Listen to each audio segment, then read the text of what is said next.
Hello, अस्सलाम वालेकुम। उम्मीद है कि आप खैरियत से होंगे, सुकून में होंगे और अल्लाह की रहमतों से अपनी जिंदगी के मजे में होंगे। अल्लाह आपको सेहत और सलामती में रखे और आप हर तरह की बीमारियों से अल्लाह पाक आपको बचाए रखे। आमीन।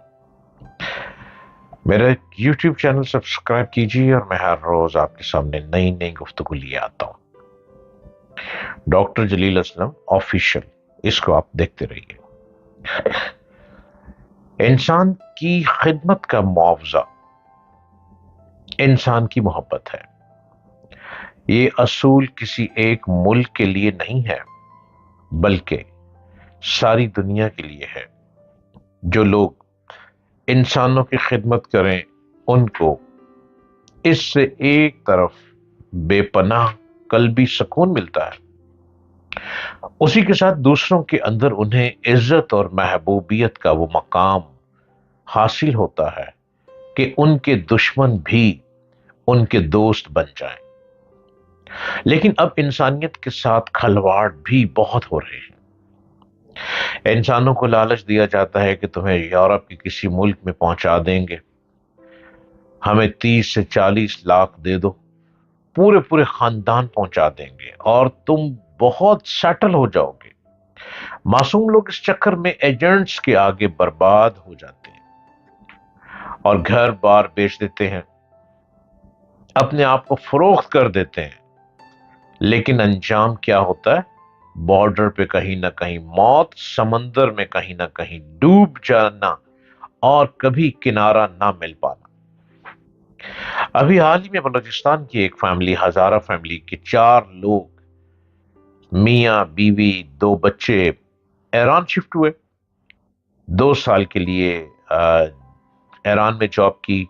क्योंकि जॉब नहीं थी बलूचिस्तान में तो वहां चले गए। 2 साल ईरान में जॉब की, वहां से टर्की चले गए और टर्की से उन्होंने सोचा, उन्हें किसी एजेंट ने लालच दिया कि आपको यूनान पहुंचा देते हैं। और वहीं वो एक मौत की कश्ती में सवार हुए और मौत की कश्ती उनको यूनान के लिए रवां दवां थी।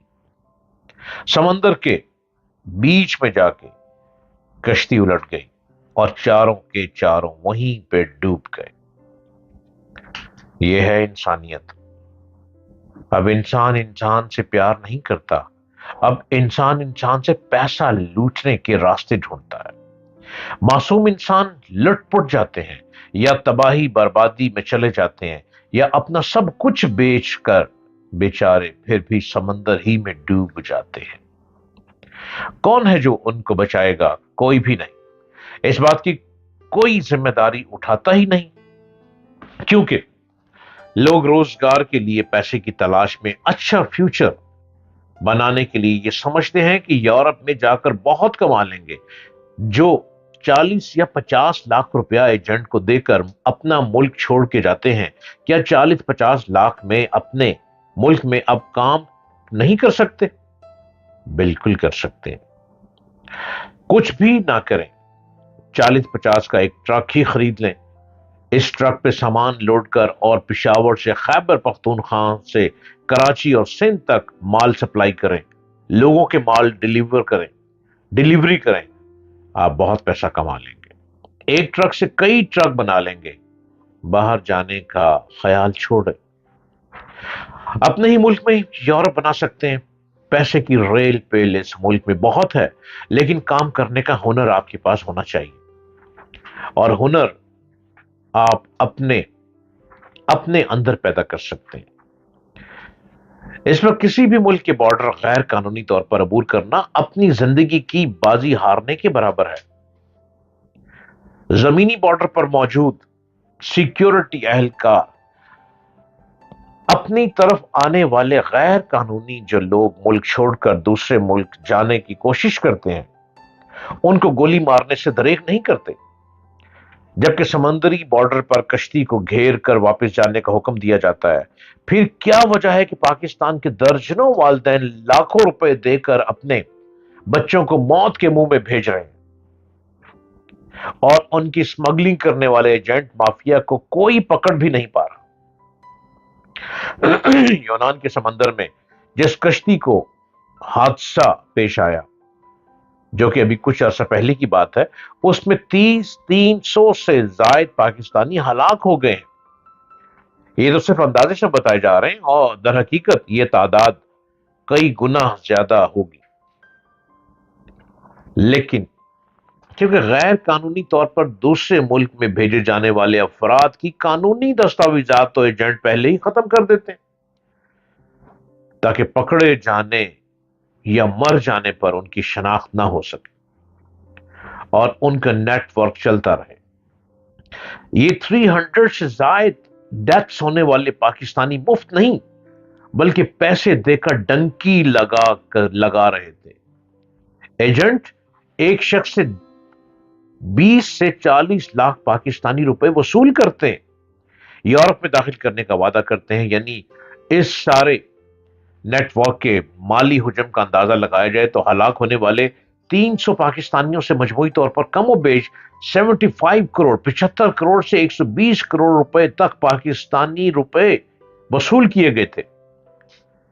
اس بڑی رقم اور ہلاک ہونے والوں کی بڑی تعداد سے انسانی اسمگلرز کے نیٹ ورک کی گہرائی کا اندازہ بخوبی لگایا جا سکتا ہے۔ اقوام متحدہ کے پناہ گزینوں کے ادارے کے مطابق ملک چھوڑ کر دوسرے ملک میں انٹر ہونے کی ایک بڑی کشتی یونان کے قریب بحر روم میں غرق ہو گئی، جس میں 750 سے زائد افراد کے سوار ہونے کا اندیشہ ظاہر کیا گیا۔ یہ کشتی وطن چھوڑ کر دوسرے وطن میں داخل ہونے کو وہ لوگوں کو لے کر لیبیا سے یورپ جا رہی تھی۔ کشتی کی منزل اٹلی کا ساحل تھا، لیکن اس سے پہلے ہی اس میں سوار افراد حادثے کا شکار ہو گئے۔ جس وقت کشتی کو حادثہ پیش آیا وہ یونان کے ساحل سے قریب تھی۔ یونانی حکام کا کہنا ہے کہ ان کے کوسٹل گارڈز کے 6 جہازوں، بحریہ کے 1 فریگیٹ، 1 فوجی ہوائی جہاز، فضائیہ کے ہیلی کاپٹر اور بہت سے نجی بحری جہازوں نے ریسکیو کے عمل میں حصہ لیا تھا۔ اقوام متحدہ کے پناہ گزینوں کے ادارے نے اس واقعے کو 2015 کے بعد تارکین وطن کا سب سے بڑا سانحہ قرار دیا ہے، جس میں اتنے لوگ مر چکے ہیں۔ پاکستانی حکومت نے اس واقعے کے بعد ایک روزہ سوگ بھی منایا۔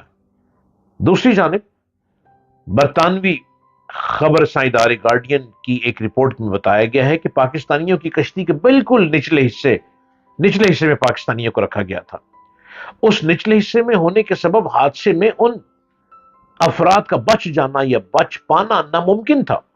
کسی بھی صورتحال انتہائی خراب تھی۔ اس میں سوار افراد کے پاس پانی ختم ہو چکا تھا، جبکہ حادثے سے پہلے ہی 6 افراد کی موت ہو چکی تھی۔ جب یہ کشتی لیبیا کے شہر بن غازی سے روانہ ہوئی تو اس کا انجن 3 دن بعد خراب ہو گیا تھا، جس سے یہ واضح ہوتا ہے کہ وطن چھوڑ کر یورپ میں داخل ہونے کی یہ کشتی کئی دن تک سمندر میں بغیر کسی مدد کے موجود رہی۔ ہلاک ہونے والوں میں پاکستانیوں کی تعداد 400 سے زائد ہو سکتی ہے۔ یہ کشتی نہیں، یہ موت کی کشتی ہے۔ یورپ جانے کا خواب چھوڑ دیں، اللیگل جانا ہے تو لیگل جاؤ۔ لیگل کو وہ قبول نہیں کرتے، اللیگل ہے تو اللیگل میں مت جائیں۔ اپنے ملک کو یورپ بنا دیں، یہاں پہ سب کچھ پایا جائے۔